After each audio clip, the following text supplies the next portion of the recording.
নমস্কার, আপনারা দেখছেন নতুন বাংলা নিউজ আর আমি রয়েছে আপনাদের সাথে রিমা। আজ আমরা নতুন বাংলার ক্যামেরা নিয়ে ঘুরতে ঘুরতে পৌঁছে গিয়েছিলাম ৮ নম্বর ওয়ার্ড উত্তর ঘোষপাড়া জোড়াপুকুর পাড়ে।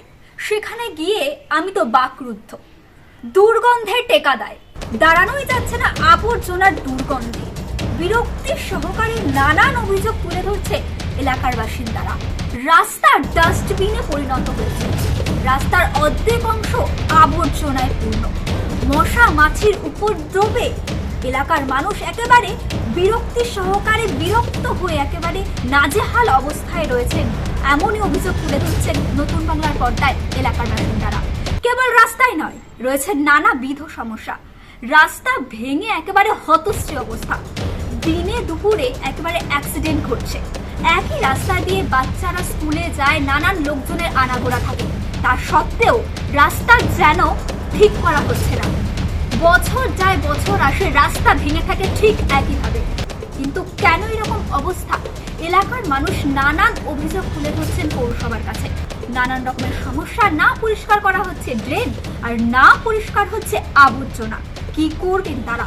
নানান অভিযোগ তাদের। এই সমস্যা নিয়ে তুলে ধরলো তারা নতুন বাংলার কাছে। কি বলছেন এলাকার বাসিন্দারা, শোনা। গাড়ি দিবে, বালতিও দিল, দিয়ে আর গাড়িও দেয় না, নোংরা ফেলার জায়গাও বালতি নিয়ে যায় না পরিষ্কার করার জন্য? না, পরিষ্কার করে। তাহলে আপনার আবর্জনাটা কোথায় ফেলবেন? কোথায় ফেলবো সেও তো সমস্যা। এর জন্য কি এটাকে এলাকার মানুষরা ফেলে না? দূর থেকে আবর্জনা দূর থেকে আসে, তো দূর থেকে এসে ফেলে। তাদের জায়গা আছে, তাদের থেকে যদি একটু জায়গা চেয়ে ডাস্টবিন করতে চায় তারা দেবে না, তাদের গন্ধ গ্যাস লাগে। এলাকা আবর্জনা হয়ে যাচ্ছে, এই এলাকার মধ্যে পরিষ্কার পরিচ্ছন্ন করে না, ঝোড় জঙ্গল রাস্তার ধারে। ওরা পৌরসভার লোকরা একটুখানি করে দিয়ে ময়লা তুলে দিয়ে চলে যায়। পৃথিবীর 3 ভাগ জল 1 ভাগ স্থল, তাই পানীয় জলের অভাব নেই। কিন্তু বিশুদ্ধ পানীয় জল একটাই, বৃষ্টি অ্যাকোয়া। প্রতি ফোঁটায় আনে তৃপ্তি, মেটায় তেষ্টা। বৃষ্টি অ্যাকোয়া, বিশুদ্ধ পানীয় জল। আপনাদের এলাকা এত আবর্জনায় পূর্ণ, তার জন্য আপনারা কি জানাতে চাইছেন পৌরসভাকে? আমরা পৌরসভাকে এইটা অনুরোধ করতে চাইছি, এখানে একটা ভ্যাট সিস্টেমের মতো কিছু করে দেওয়ার জন্য। যতটুকু জানি মণ্ডলবাবুদের পুকুরের কোনায় ওনারা একটু জায়গা দিতে সম্মতি প্রকাশ করেছেন। সেই সম্মতি যদি তিনি দিয়ে থাকেন তাহলে সেই সম্মতি নিয়ে এখানে একটা ছোট্ট করে একটা ভ্যাট মতো বানিয়ে দিতে, এই জন্য ফেলার জন্যে অনুরোধ করব। একটা ভালো করে রাস্তার পাশে যে ময়লাগুলো জমে আছে সেগুলো তুলে নেওয়ার জন্য, প্লাস রাস্তার পাশাপাশি কন্ট্রাক্টররা যারা কাজ করেন এই মিউনিসিপ্যালিটির হয়ে, তারা কন্ট্রাক্টররা ঠিকমতো কাজ করেন না, তারা নিজেদের কাজ কোনোরকম করে চলে যান। যেমন এই আমাদের 7 নম্বর ওয়ার্ডের আর 8 নম্বর ওয়ার্ডের মাঝখানে যে রাস্তাটার কথা বলি, দুদিকে নোংরায় ভর্তি। প্লাস এই যে পুরো কোথাও যদি কোনো কালভার্ট ভেঙে গেছে বা ঠিক করেছে, তার পুরনো যে ইয়েগুলো আছে, স্ল্যাবগুলো আছে, স্ল্যাবগুলোও পর্যন্ত রাস্তার উপরে পড়ে আছে, যখন তখন কোনো অ্যাক্সিডেন্ট ঘটতে পারে।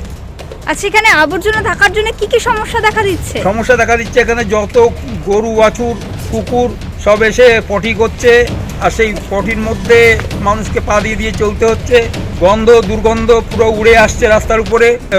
পাশে পুকুর আছে, পুকুরেও পড়ে পুকুরে জল নোংরা করছে, মানে যথেষ্ট অসুবিধার সম্মুখীন হতে হচ্ছে। হতেই হচ্ছে। আর এত আবর্জনার জন্য তো মশার উপদ্রব বাড়ছে। আচ্ছা, এই আবর্জনা স্তূপটা কতদিন যাবত রয়েছে? এটা অনেক দিন যাবত, কয়েক বছর ধরে। যাবত এখান থেকে তোলা হচ্ছেই না? না, কখনো তোলেন, হয়তো দেখা 6 মাসে একবার তোলেন। সব থেকে বড় কথা, এখানে কোনো কাউন্সিলর এসে কথা বলেন না বা তারা লুক আফটার করে না। কাউন্সিলররা যদি এনারা দেখেন তাহলে কিন্তু এতখানি হবার কথা নয়। এই এলাকাটার উপর কি নজর দিচ্ছে না তাহলে কেউই? নজর আছে, নজর নেই এ কথাও বলবো না, কারণ এখান দিয়ে তো সবাই যাতায়াত করেন, এমনকি চেয়ারম্যান সাহেবের ওখানে যাতায়াত করেন। তো তারা উচিত এই ব্যাপারটাগুলোকে নজরে আনা। আচ্ছা, এই রাস্তাটা এত ভাঙা, সেইটা নিয়ে কি জানেন? অবশ্যই একটা গাড়ি এলে একটা গাড়িকে পাশ দেওয়ার মতো জায়গা থাকে না, খুবই মুশকিল। স্কুল বাসগুলো এলে বিশেষ করে বাচ্চারা যারা সাইকেল নিয়ে যায় বা সাইকেল চালায় বা টোটো অটো যারা আসে বা মোটরসাইকেলওয়ালা যারা আসে, তারা খুব বিভ্রান্ত হতে হয়, এক জায়গায় দাঁড়িয়ে পড়তে হয়। রাস্তা কি রিপেয়ারিং এর প্রয়োজন রয়েছে? অবশ্যই রিপেয়ারিং এর প্রয়োজন, খুব তাড়াতাড়ি রিপেয়ার করলে ভালো হয়। এটা গন্ধ তো অবশ্যই হয়, কারণ জঞ্জালটা রয়েছে। আর আপনি নিজে দেখতে পাচ্ছেন যে কী পরিস্থিতি, এই জঞ্জালটা ফেলছে, এসব আগে দেখা উচিত। মানে এটা কি পরিষ্কার হচ্ছে না বিগত দিন ধরে? হ্যাঁ হচ্ছে, তুলে নিয়ে যাচ্ছে, আবার জমা হচ্ছে, আশেপাশে আবার নিয়ে যাচ্ছে। আজকের মতন অন্যান্য দিনও আমরা চাকদার বিভিন্ন ঘটনা তুলে ধরবো নতুন বাংলার পর্দায়। আপনারা দেখতে থাকুন নতুন বাংলা নিউজ।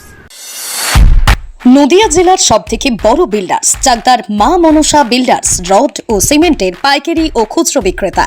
মা মনসা বিল্ডার্স পদ্মবিলা, চাকদা, নদিয়া। রড কেনাকাটায় থাকছে ডিসকাউন্ট অফার।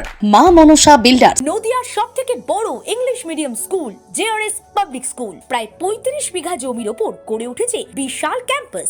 নার্সারি থেকে শুরু করে উচ্চ মাধ্যমিক, ITI college, law college, BEd college ভর্তি চলছে। JRS public. আপনি কোথায় ইনভেস্ট করবেন, কেন করবেন বুঝতে পারছেন না তো? সঠিক গাইডলাইন পেতে আজই আসুন নদিয়ার চাকদাতে নিবেদিতা প্রাইভেট লিমিটেডে। Nivedita private limited, marketing and distribution service. Balcony বা সিঁড়ির রেলিং, মডিউলার কিচেন বা ড্রয়িং রুম, এক কথায় আপনার স্বপ্নের বাড়িকে করে তুলুন আরো সুন্দর। Chakdah ply centre, gorgeous look বা কোয়ালিটি সবে 3 নম্বর 1 Chakdah ply centre. Chakdah ply centre, KBM, Chakdah, Nadia. হোমওয়ার্কটা করেছো? হ্যাঁ স্যার। এ বাবা, ভুল করেছো কেন? চোখে কেমন ঝাপসা দেখছি, লিখতে আর পড়তে খুব সমস্যা হচ্ছে। চাকদার মডার্ন অপটিক্স থেকে ভালো চোখের ডাক্তার দেখিয়ে নাও। প্রতিদিন প্রকৃত চোখের ডাক্তার ও দৃষ্টি বিশেষজ্ঞ মডার্ন অপটিক্স চাকদহে।